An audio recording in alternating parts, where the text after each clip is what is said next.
Hello and welcome back to the Find Your Feet podcast, a podcast show dedicated to helping you get closer to your true authentic self by helping you find your feet in life. Welcome back, guys. Today we've got a juicy episode for you. We're going to be talking all about the negativity bias, what it is, and how learning more about it, you can really use it to your advantage and not let those negative thoughts control your life. Yes, so we've got quite a factual episode for you today. We are being brain scientists today, so we're going to hit you with the facts so you can understand exactly what it is that goes on in your mind, how your brain actually works when it comes to negativity, so you can understand why you might have such a negative mindset. Even though you try and not think that way, you start to understand why it's actually very natural, and some really easy, simple lifestyle changes that you can make to help combat that negativity bias and the automatic negative thoughts, that you can feel happier and more positive about life. Yeah, exactly. We're going to make it digestible for you, because sometimes I think with stuff like this, once you get it on paper and it's black and white, you think, oh, that's how our brains work. Yeah. Oh, there's not something wrong with me. Yeah. It's actually just how our brains work. Yeah, and it's so good to educate yourself about how your brain works, how your mind works, so that you can rationalize things and understand that, maybe there isn't anything wrong with you. You are normal. And it's just so interesting to learn about the brain. And obviously neuroscience is all relatively new research, only all come out in the last 10 years. So I just think there's more and more that we're going to learn about it that I think is going to really impact mental health across the world. So we're bringing you a little bit of neuroscience today, to help you learn why you might be so negative at times and how to manage it. Yeah, exactly. It's truly fascinating. I can't wait to see the future of neuroscience. Yeah. What we're going to be talking about in another 10 years, I don't know. But before we get into the episode, we've just got a quick word from our sponsor, the people that make this podcast possible, BetterHelp. Now, BetterHelp are a professional, secure online counselling service, and they will set you up with a therapist in just 48 hours of you signing up for an account with them. BetterHelp are a global company. They're available worldwide, and they have a huge range of therapists and counsellors. So whatever you feel like you need the support for, they can find the right person for you. Once you are paired with your therapist within 2 days, if actually you think, I do want a different therapist, I want something different, you can change for free until you're happy. Now, BetterHelp's therapy is all provided for you online, so wherever you are in the world, you can access BetterHelp from your phone or your computer. Speak to your therapist through video calls, phone calls, emails, or text messages on the app. Whatever you feel more comfortable with, they will work around you. And because it's done all online, they are much more affordable than traditional offline counselling, and on top of that, they are also giving the Finding Your Feet listeners a 10% discount on your first month of therapy with BetterHelp. So to access this discount, all you need to do is go to the link betterhelp.com/findingyourfeet. That's betterhelp.com/findingyourfeet. Just go to the link in our show notes, you click through there, you fill out a quick questionnaire, and the discount will automatically be applied to your account, and you'll be set with a therapist in just 2 days, and you can start your therapy journey. Yeah, and you guys know that me and Grace have both invested in therapy in the past, and you literally can't put price on what you take away from it. It's absolutely life-changing. So if you do want any advice on therapy, you're a bit skeptical, you can come and chat to us on Instagram at Finding Your Feet Podcast. But that's all for now. Let's get into today's episode.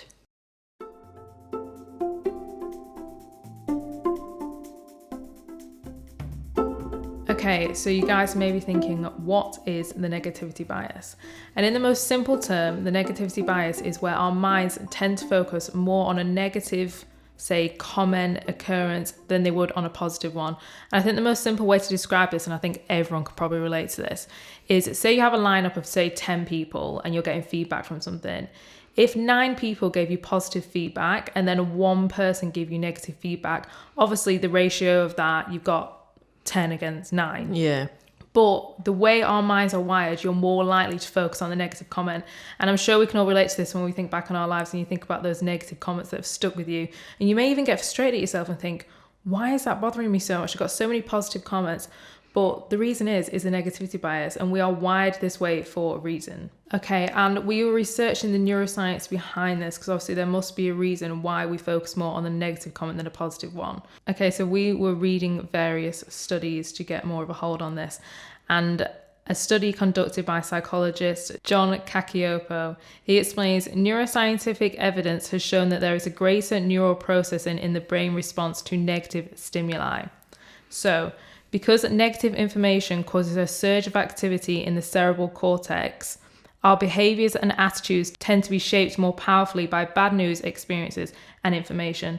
So basically, when we receive negative comments or there's a negative event, there is a surge in brain activity within the brain. So that is why it stands out to us more than a positive comment would. Interesting. So basically, whenever there's anything negative happens, a remark, a comment, an insult, a fight, a divorce, a death, anything, your brain basically has more activity going on as a response rather than like something positive, which I guess it makes sense why, because obviously something that your brain thinks is negative, like from an evolution standpoint, like anything negative meant that you were probably going to die. Yeah, exactly. But we don't live in those like tribal hunter-gatherer days anymore, but our brain's evolution is still tied up there, like, because 95% of our brain's evolution happened in those tribal days. 5% of it happened now in the modern world where we're safe pretty much all the time,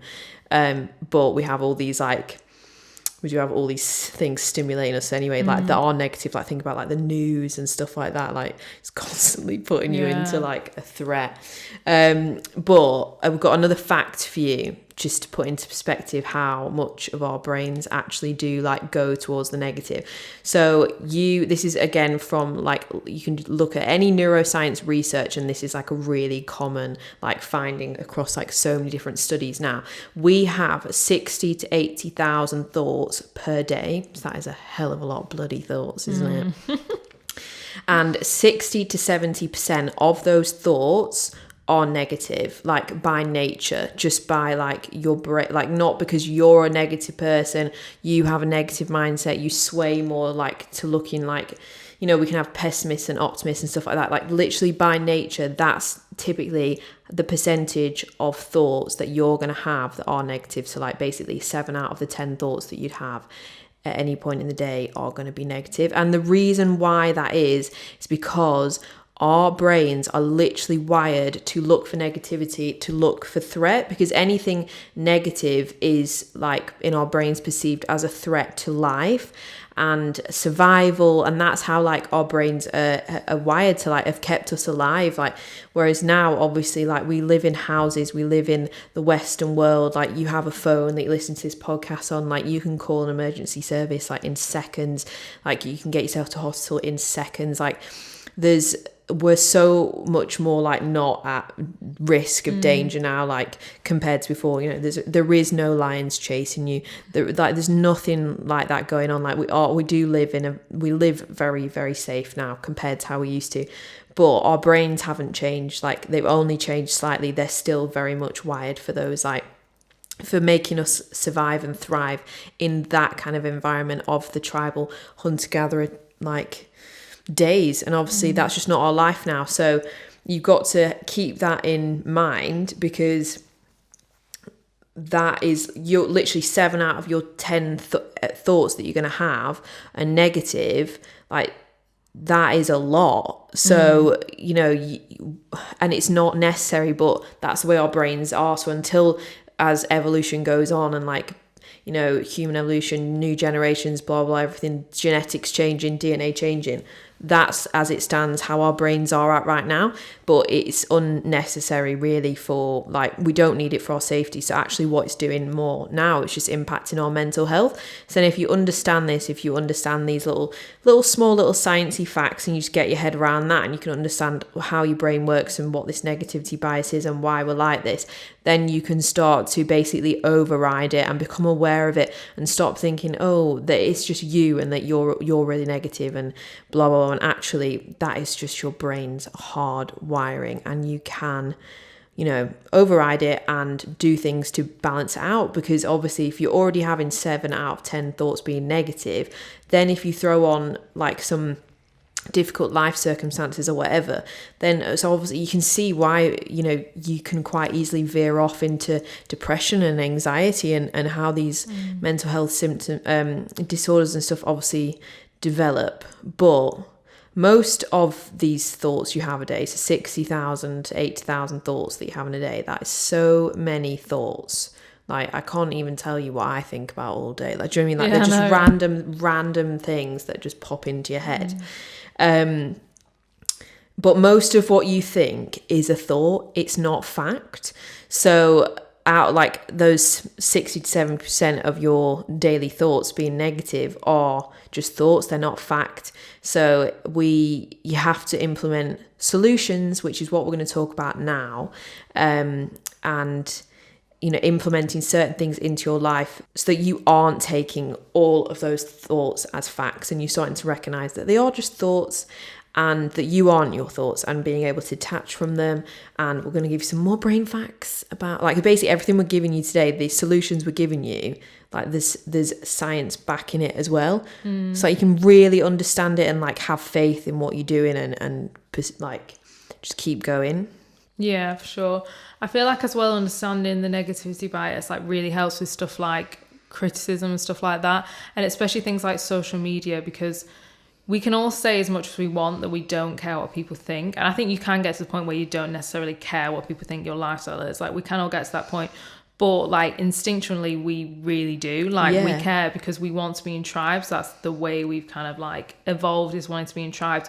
So that's why the negativity bias is really important, because if someone says a negative comment to you, especially on like some kind of like feedback, maybe say you're doing a work presentation, you get one negative comment.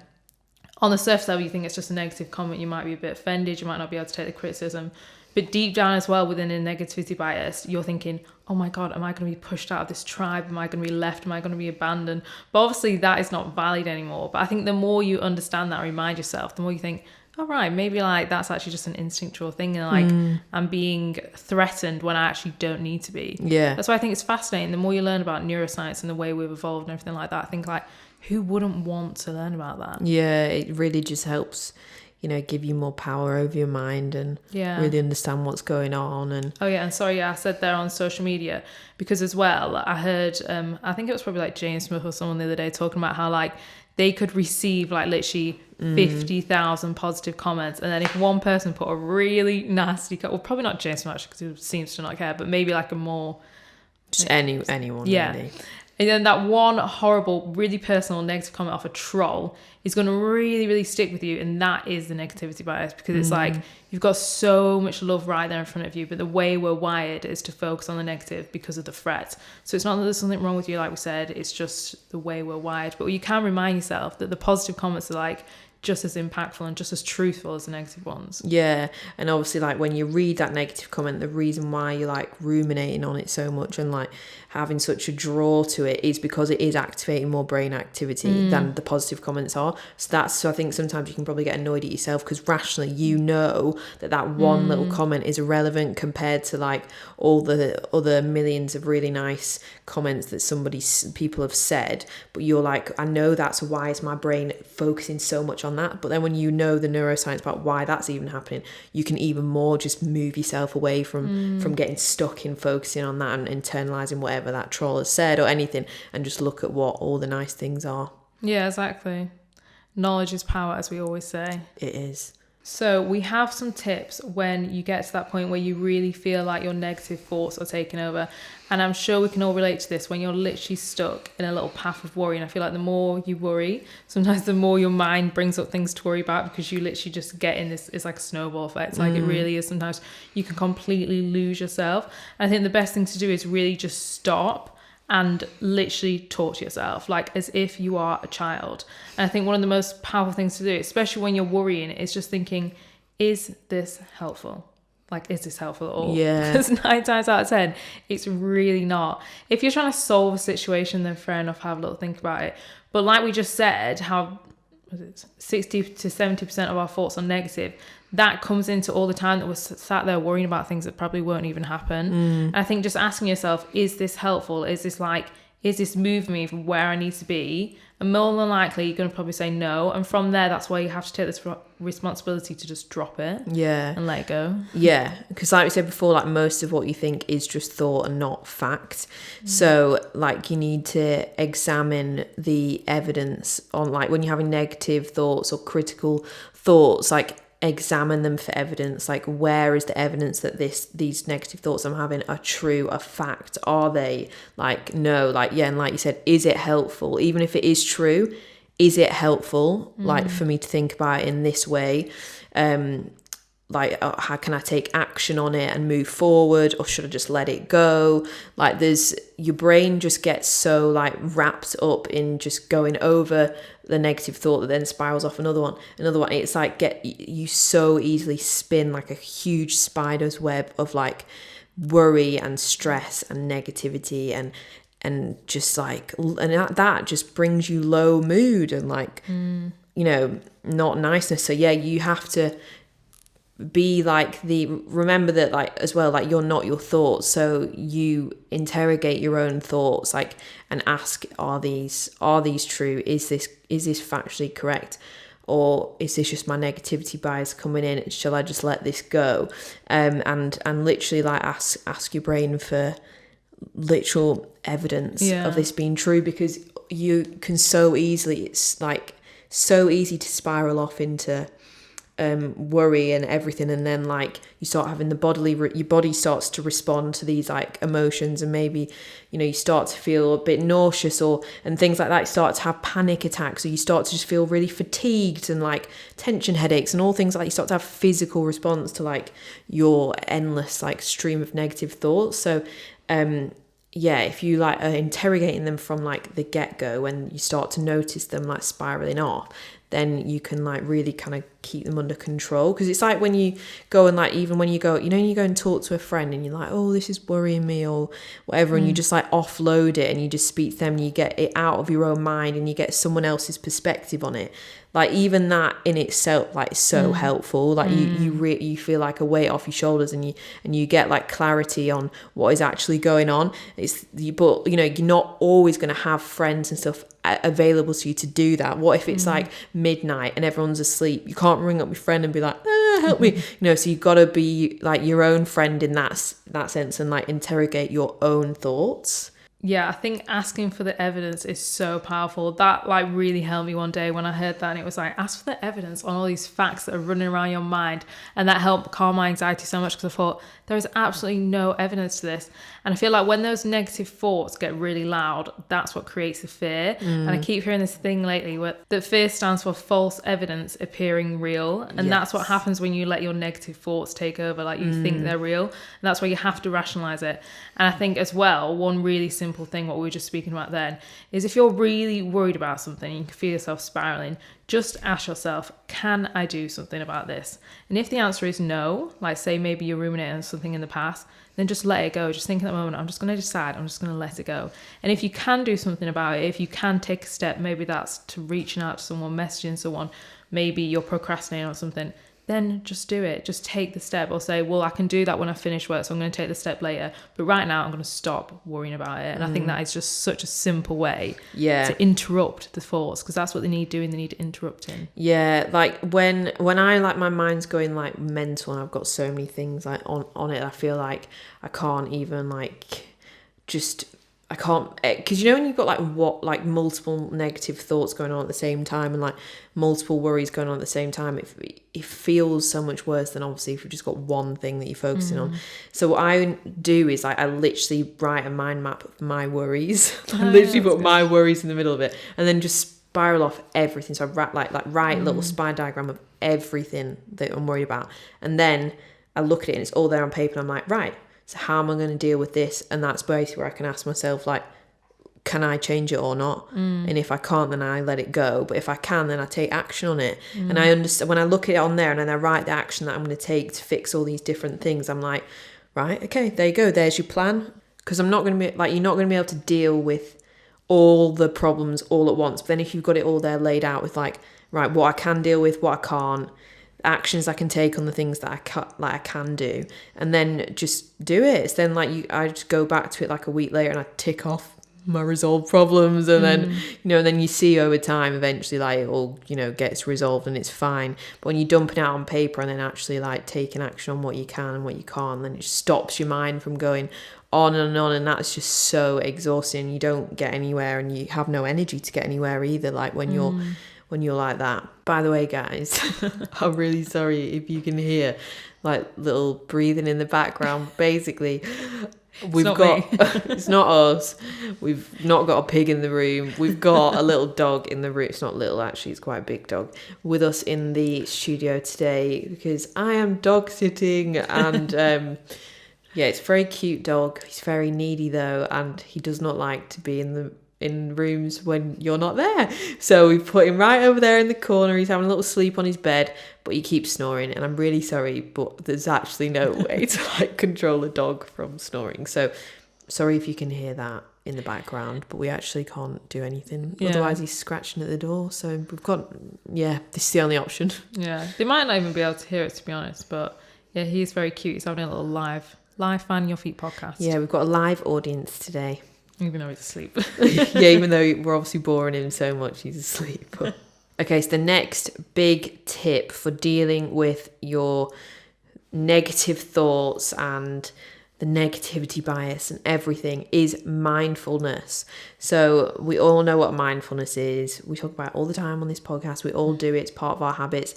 But basically, mindfulness is just being in the present moment. So through some sort of activity, like whatever, you can mindfully shop for your food shop. You can mindfully wash the dishes. It's just about bringing your attention, focused attention back to the present moment and just focusing on what you're doing. So obviously there's ways to like practice and improve your ability at being able to do this, which is like meditation, stuff like that. You improve your skill at focusing on the present moment. But when you are in the present moment, it actually deactivates the threat center of your brain, which is called the amygdala. So when you're in the present moment, that part of your brain, your threat center, is deactivated. So that also reduces symptoms of anxiety, because obviously your threat system is what then, makes you have the bodily responses to threat. So, irregular breathing, increased heart rate, sweating, dry mouth, headaches, nausea, fatigue, all of that stuff that you get as a response to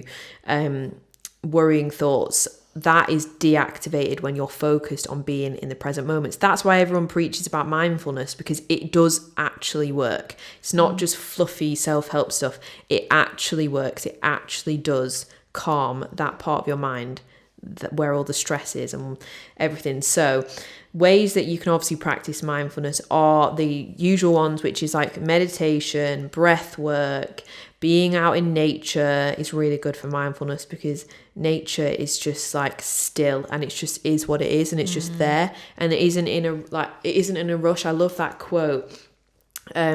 Nothing in nature rushes, but all is accomplished. Like everything blooms all year, like when it's meant to, all year round. Like it's not like the trees don't grow again in the spring and blossom in the spring and are full again in the summer because they're like late, like it always happens. Everything happens perfectly and there's never any rush. So when you're in nature, like you're in that kind of energy and everything's still and it's very like grounding. So that like just being in nature, spending time in nature brings you into the present moment. And obviously like things like meditation, which are obviously like I know for a lot of our listeners are like regular habits, but like even when you're doing things like that, not when you're not stressed, like obviously when you are stressed, when that threat response in your brain is activated, obviously going away, stop, drop and meditate is amazing.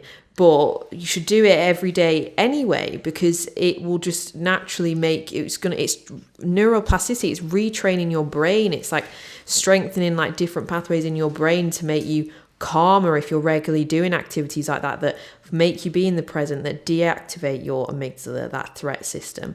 So meditating not just when you are feeling stressed, but doing it every day so that you can really like just be a calm and relaxed person. Yeah, no, for sure. I think meditation just really is one of those things that if you implement every day, you don't necessarily notice a change until you look back and you realize, because with meditation, it really helps you become the observer of your thoughts. And as we just said at the start, you are not your thoughts and you're not these negative thoughts. So the more you do things like meditation, it really helps you realize like, oh, I'm like having these negative thoughts. But like once you observe them, they say that's like 50% of the work. Like once you actually observe them, you can stop yourself and you can change the thoughts. And I think as well, things like journaling, like you said before, you know, like you said, you do that mind map. To some people, might be like, oh my God, that seems like a bit extreme. But once you get everything on paper and you can look at it, it's a bit like how Mo Gaudat says that he does this thing where he schedules 20 minutes where he will talk to Becky, and he literally writes out on his page everything that's worrying him or just any thoughts that he's having, and he can't write the same thought twice. So once he's thought about it, he leaves it.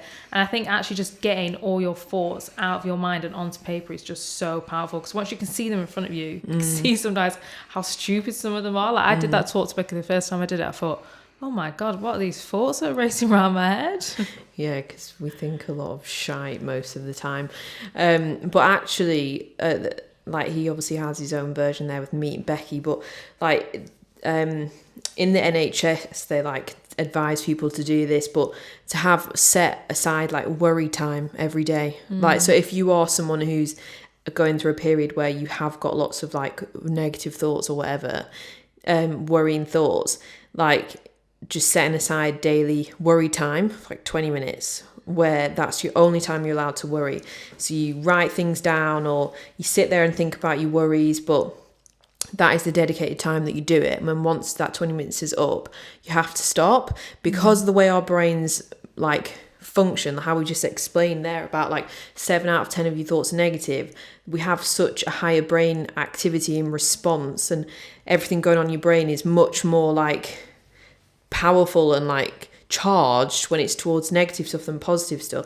So it's so easy for your brain to just take over and go into overdrive if you let yourself worry all day. But if you're putting time into 20 minutes, like that's when you're going to sit down and worry, and then you have to stop.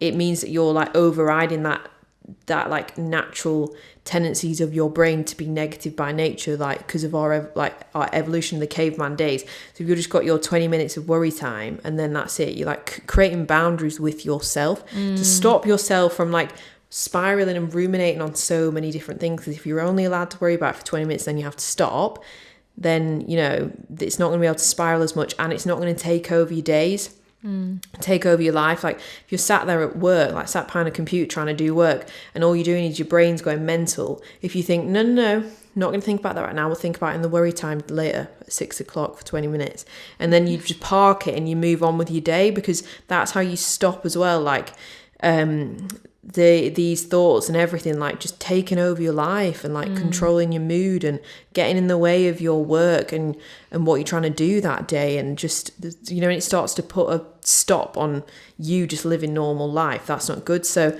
having like, you know, Meet Becky or 20-minute worry time, write down on a mind map, things like that, just dumping it out is so good. Yeah, and I think as well that can become a habit. Like the more you do it, imagine you did that for like 5 years, then you're literally training your brain. And as we know now with neuroplasticity, you can change your brain in the way that you think. So by scheduling that every single day, like think how much you could change your perspective. But another really interesting thing is that you can actually be addicted to worrying, or addicted to being like stuck in the past, or addicted to thinking negatively, because that's what you've always done. So it gives you like a false sense of security because it's so familiar.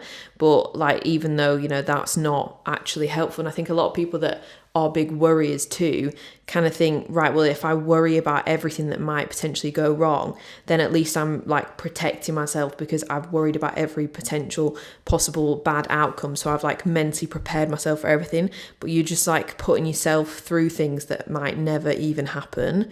And so you can literally like, you can be addicted to your like the drama of that, and like the because that is what's familiar, so it feels safe, but it's not truly safe, because you better to, you know, let all that go and like live more in the present moment and enjoy life, and not like irrationally worry or get yourself into big like negativity holes and bad thoughts. So like it sounds a bit mental, like to think what I'm addicted to bad thoughts, but like when you think about that, then, you know, especially if you're someone who has like anxious tendencies or whatever, like I do have that. I'm like sway more towards being like more of an anxious person than maybe than the average person. But again, that I started to think about, I was like, right, so like say on my mind map, so I've dumped all my things out, and then I'm like, okay, dealt with that, right, I've dealt with all those things now. And then it's like, so the few weeks have passed, but then you'll just come up with a new problem. There's a new problem in your life that then you've got to think about. And then I started to think, well, you're always going to have a problem. Like life is always going to have things that need to be fixed and that are not complete and need to be worked on or whatever. There's always going to be something.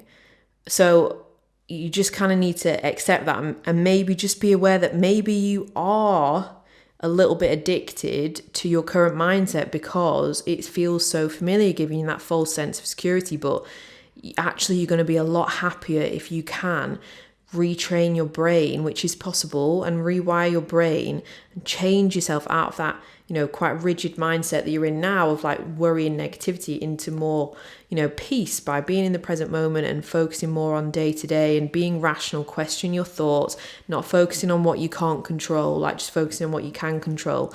And and you know, putting your brain towards like gratitude and stuff like that, so that it's then not being taken over. But I think it sounds quite weird to say that you can be addicted to thinking negatively, but it is true. Yeah, no, it is true. And yeah, no, I think it sounds crazy because people think, why would I be addicted to something that makes me feel bad? But it does happen. And I think what is really interesting about that as well is like kind of like a similar thing. What I was reading in a book is that a lot of people can sometimes end up in, say, like bad mental health situations.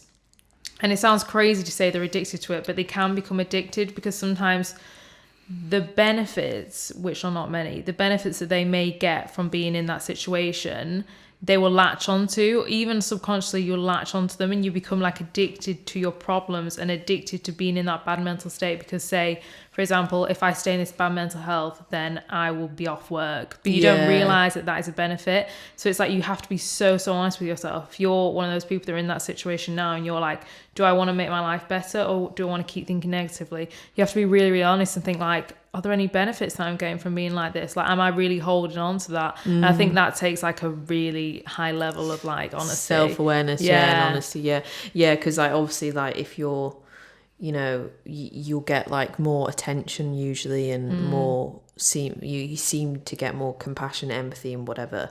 So that can be really like validating and nice for you. Then you think, oh, but if I get better, that's gonna go. I think that's so like underneath. You have to really dig very deep. But it is true. It is part of what we do. But so maybe have a think. Oh, are you potentially addicted to negative thoughts and worrying and because you've always done it. But you know you can choose something new. But another solution to all of this is to practice gratitude. And we've spoken about this in a couple of the recent episodes because we've really doubled down on our gratitude journaling habits recently and have been feeling the benefits, you know, reaping all the rewards from it.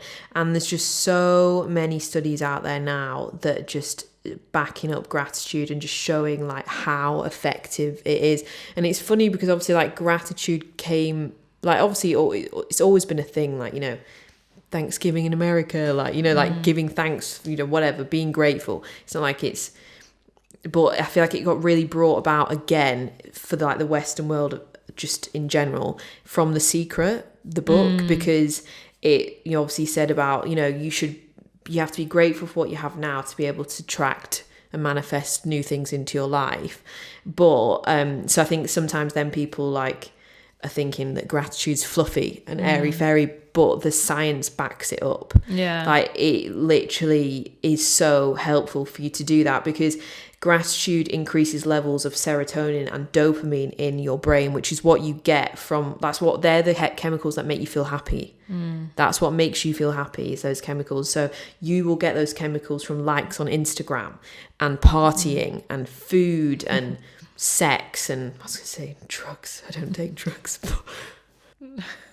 And all things like that, like anything, like compliments, whatever. You get that's where you get dopamine and serotonin from. But they're not always healthy sources, you know, like people that maybe like feel crap all week and then go out and like party hard at the weekend. I feel like not really that many of our listeners will do that, because if you're into like personal development, I feel like you spend a lot of your weekends like going for walks, like meditating and stuff like that. Or even if it's that you may go out, but you may know when not to go out if you felt miserable, because you know you kind of escaping. Yeah, but like, you know, there is a lot of people that live that like hate their life like Monday to Friday, haven't followed like any sort of like pursuit of their own interests and passions, like to get into some sort of work that they on some level find fulfilling. So Monday to Friday they don't enjoy their life, so they have none of that dopamine and serotonin in the week.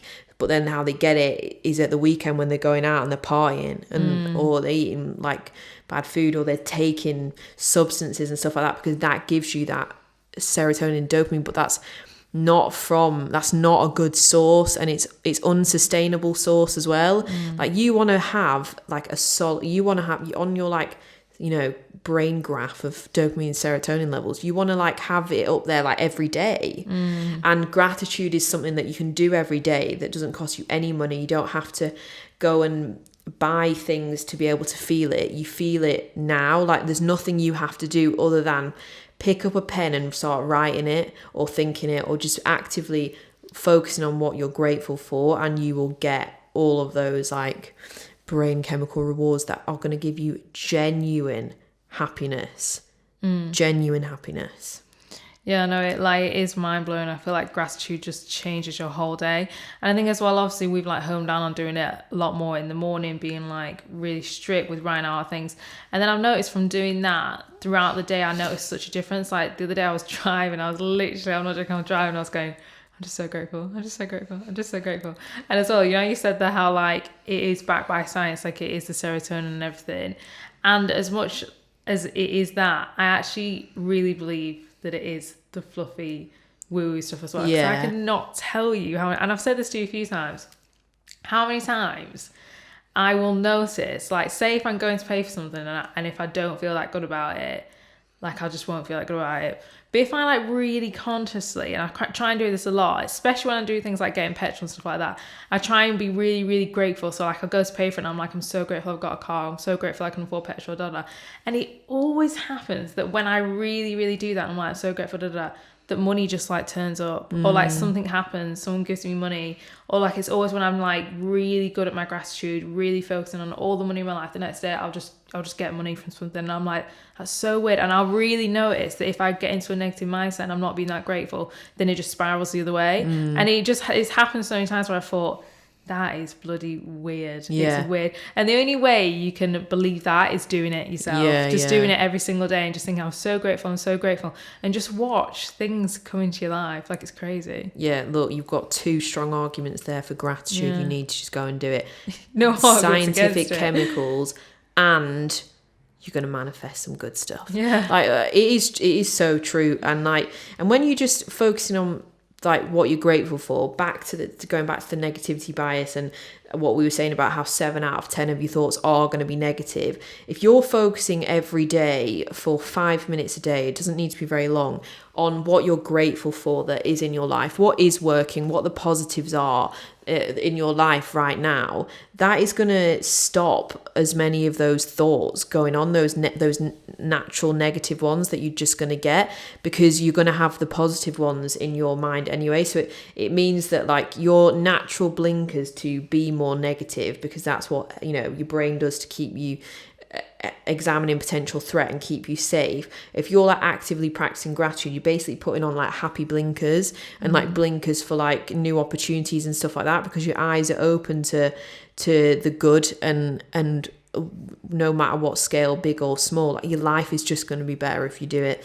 So Yes, gratitude. It will bring you back to the present moment, which, like we said, is going to deactivate that threat center in your brain anyway, which will reduce symptoms of anxiety. So whether you've got anxiety, depression, or you just feel a bit low or negative or anything, or you actually just feel fine, but you could feel happier, gratitude is literally going to help you in some way. So everybody do it. Everybody practice gratitude. The world would be amazing if everyone practiced gratitude. Yeah, exactly. It's life-changing. And I really like that fact, actually, that you can only have one thought at any given time. Yeah. Because then if you replace it, if you're in a negative spiral, I'm sure it's Sinead Hegarty says that she does this with her friends. Like, if they're in a bad mood, she'll just say, just list things you're grateful for. Because if you interrupt those negative thoughts with gratitude, then you're literally replacing them and you're reminding yourself, like, oh, actually, I'm in control. Yeah, and when you, like, are in a negativity spiral, you feel like you've got about 10 thoughts at the one time, but actually knowing you are actually only physically able to have one thought one time just makes you feel more in control as well. Yeah, just swap in, swap out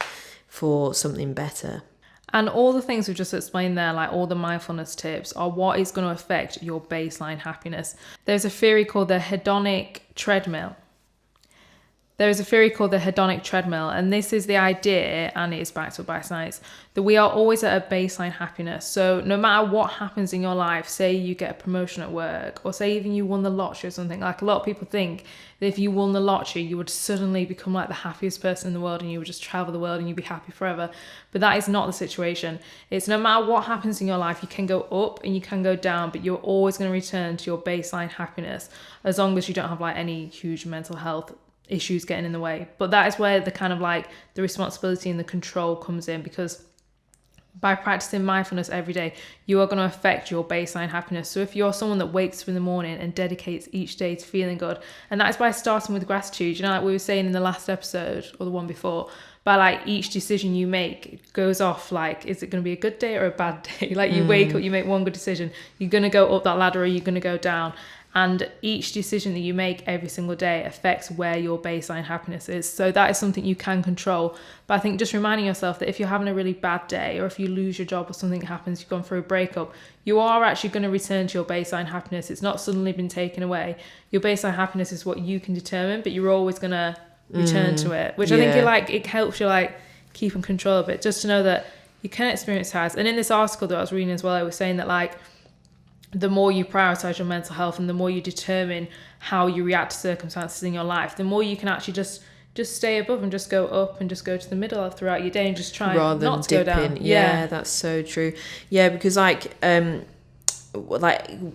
ruminating on anything that's like happened from the past or whatever, like there's so many studies as well that show that when you're like stuck in the past, like anyone who spends a long time ruminating on things that have already happened that you can't really control, like you regret or what do they think of me and blah blah blah blah, that is like the biggest factor of like contributing to low mood. So and like depression and any other kind of like mental health issue that's related to low mood, the biggest driving factor towards you getting into that mental state is like ruminating on the past and things that have happened. So yeah, if you're practicing like gratitude and stuff, then your like baseline happiness is going to be so much further up. And then if you like learn how to manage difficult things where you don't end up replaying them over and over and over again in your mind, contributing to that low mood, then you won't have those dips on that hedonic treadmill. You won't dip down. You'll, like I said, you'll go up and then baseline, up, baseline, up, baseline, because then you know that you can just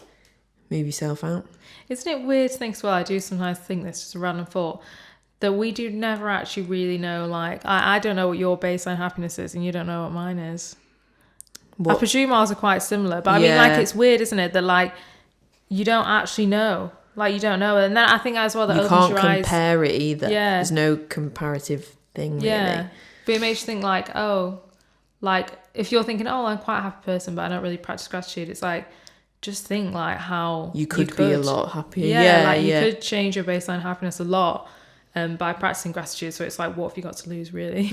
Exactly. So we'll just wrap up the episode there. We hope you guys have learnt some interesting things from our fact-filled episode, learnt some more about your mind, and you can just understand from this episode how these simple little bits of information take the time to just understand it, you can really understand how your own mind works. Stop beating yourself up if maybe you have been feeling low or worrying too much. If you understand, it is natural for your brain to do that. And now you've got all the facts, you've got all the solutions to be able to pull yourself out of it and do things daily to keep you at a strong baseline of happiness. Build up your happiness baseline. Don't get stuck in the past. That's contributing to low mood. All these things, it's very, very life-changing facts, and just puts the control back in your hands if you've been if not feeling that fab. And it's good knowledge to have as well in the future, because it's inevitable that life is going to throw you curveballs, and when you've got this kind of information, you can just manage yourself a lot better before it spirals into other things. But we're just going to close up with the quote of the week, and this is one of my favorite quotes of all time. Your mind will believe anything you feed it, so feed it faith, feed it truth, and feed it love. That's beautiful, and it's so bloody true. Every single day we have a choice what we're going to feed our minds, and like you just said, the more we take responsibility and take control, we can get a hold of our happiness, control our baseline happiness. You really are in control. Yeah, so feed it with gratitude. Don't feed it with scary news. Don't feed it with gossip and comparison on social media and whatever. Feed it with the good stuff, because it makes such a huge impact to how you feel day to day. But thank you so much for listening to this episode. And if you would like to stay in touch with us, make sure you follow us on Instagram at Finding Your Feet Podcast. That's where we are every single day. So make sure you keep in touch with us there, so you don't need to wait until every Wednesday to hear from us. Also, on our website, we have a range of meditations and affirmations. And as we spoke about in this episode, meditation is really powerful for calming down your mind and helping you observe your thoughts. And also affirmations, actually, we didn't really mention that in this episode, but affirmations are really, really powerful for interrupting those negative thoughts, especially if you feel anxious. So these meditations and affirmations are planned and recorded by us with some really peaceful, relaxing music in the background. And you can also get personalized affirmations, which are really good. Say if you want to manifest something, or if you have a specific goal that you really want to work towards, you can tell us what you want to work on, and then we will plan and record the affirmation and send it along to you guys. So if you do want to go and check out them, head to www.findingyourfeetpodcast.com. Yeah, so the affirmations on meditations, they're all themed. So if you want to focus more on gratitude, if you want to focus on anxiety relief, self-love, career and self-belief, manifesting, whatever it is, we've got so many different ones on there. They're very specific towards those goals, so they are amazing for combating negative thoughts and calming your mind. And you just literally download them straight to your phone. You set them as your alarm tone or your ringtone or anything, so you can listen to them daily. But they're amazing. We get amazing feedback on them, and they're super powerful. So go and check those out. And if you would also like to keep in touch with us on our mailing list, we send out an email every Monday morning. You just need to sign up to our newsletter through the link in the show notes. We don't send you any spam. It's literally just one episode on one email on a Monday morning, just to start your week off right with some Monday motivation. And lastly, if you do want to watch us on YouTube, we are here on video. You can come and subscribe and watch us on YouTube at Finding Your Feet Podcast. You can see our bougie new podcast studio, and we're sat in our gorgeous gold chairs, so you can come with and see us on there. Slightly matching outfits. Yeah, we've got matching outfits on today, really unintentional, but we're both wearing washed blue mum jeans and Bordeaux tops. Mine's pink, Abby's red. She's got blonde hair, I've got brown hair. We're twinning so hard today, but it wasn't planned. No, it wasn't. But that's all for now. Thank you for listening, and we'll see you next Wednesday. Bye. Bye. We've got a little dog with us in the studio today. Yeah, it's a very cute dog. Oh my God, he's weeing. Oh my God. This has been a nightmare. He's snoring. Jacob! No snoring. Stay. In your bed. Lie down. Lie down. Lie down. Lie down. Lie down. Lie down. Lie down. He keeps pissing. It's dripping out of his thing. Approximately 10 hours later.